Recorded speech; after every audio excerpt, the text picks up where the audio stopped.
Hey guys, welcome back to Thistle Hill Farmstead. Today we're going to be working on our KM111R Stihl trimmer. Now I've already diagnosed the problem and I've got the part in, so I'm going to show you how to change the part, but I'll also describe actually what happened to it and why I'm having to work on it. So let's get into it. Okay guys, like I said, this is a Stihl KM111R trimmer, and it's what they call the, I think they call it the combo kind of trimmer, because as you can see, it doesn't have an end on it.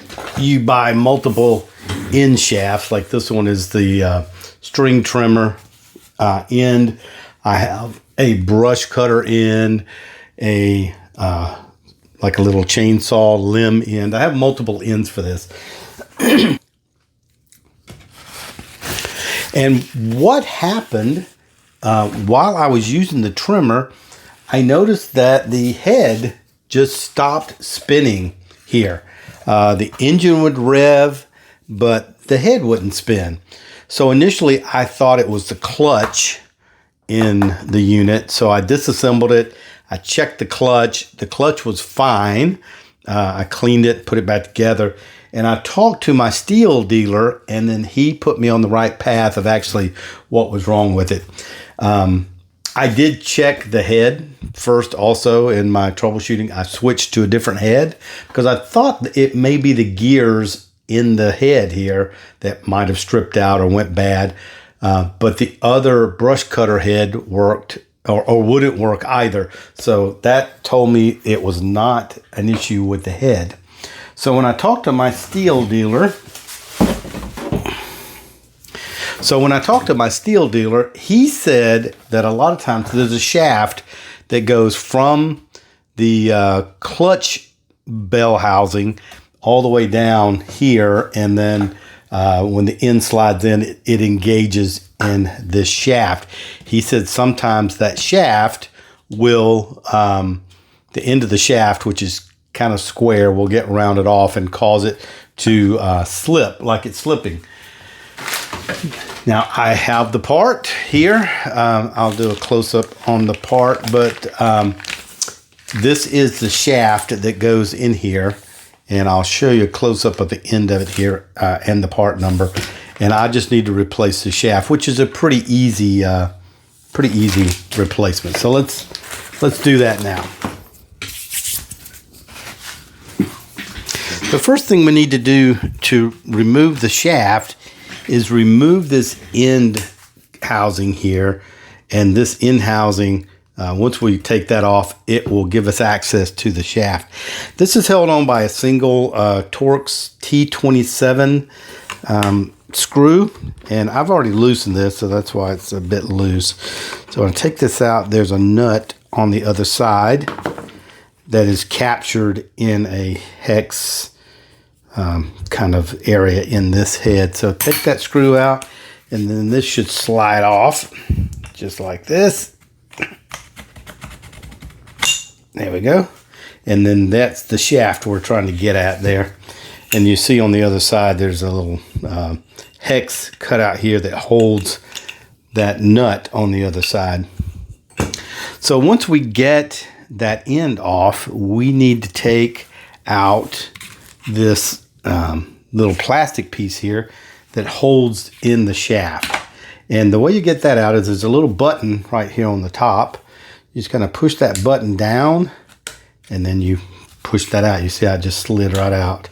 Okay, so that'll pop out, and then you can pull the shaft out. All right, and it's as easy as that. So now you can see, like I said, this piece holds that shaft in. There's a collar here that also holds the shaft, and then this is the end. So what has happened on the shaft is this part here has rounded off. Let me see if I can get you a decent view of that. There we go. So you see how that's rounded. It's supposed to be a nice square Focus there. Nice square shaft at the end, but it's rounded. So let's take a look at the new one. Here's the part number on the new one. And you can see this was about $25 at my local Stihl dealer. And you see it comes with this end, comes with the little collet that goes on there. And then this is where your other shaft hooks in. So let's take a look at the end of this one. Now, as you can see here, hopefully,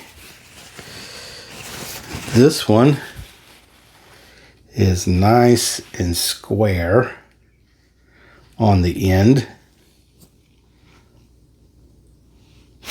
So it's square here, here, and here, as compared to our one that is kind of stripped out. And if I hold them side by side here, hopefully, I'm gonna have to put my hand in front, but hopefully that'll show up the difference in them. There you can see, I think, how rounded off this one is and how nice and square the other one is. So that's what was causing the head not to spin. And it was acting weird too, that if I held the trimmer upright, this thing would obviously slide down and engage a little bit more onto the area here that was not rounded off, and it would start working. And as long as I kept the accelerator on and kept tension, I guess, on this, when I would tilt the head back down, I could trim. But if I slowed down and stopped, apparently this would slide down and then it would disengage and would not spin anymore. So let's go ahead and put this one in. It should be just a matter of sliding it back into the end here. Now you have to look down in here a little bit. It has to go in the center. There we go. And then that just slides in. Just like that. And of course I don't have it in the center like I said you need to do. Let me take a peek here off camera. There we go. Now I've got it in the center. So slide it down the center. And then this piece here just clicks back in to that little hole. Push down on it. Push it in.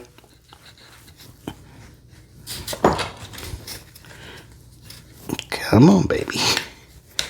There we go. And then just kind of wiggle it around until you hear it snap into place. So that's snapped in there now. This is engaged. I can hear it spin the clutch housing in there. And then next what we need to do is just reinstall this piece here. And again, it just slides on. There's a groove here that goes right over this little area here. You just slide it on there. Tap it on, make sure it's all the way on. Now we'll put our screw and nut back in. I just stick the nut into that little hexagonal indention on the other side.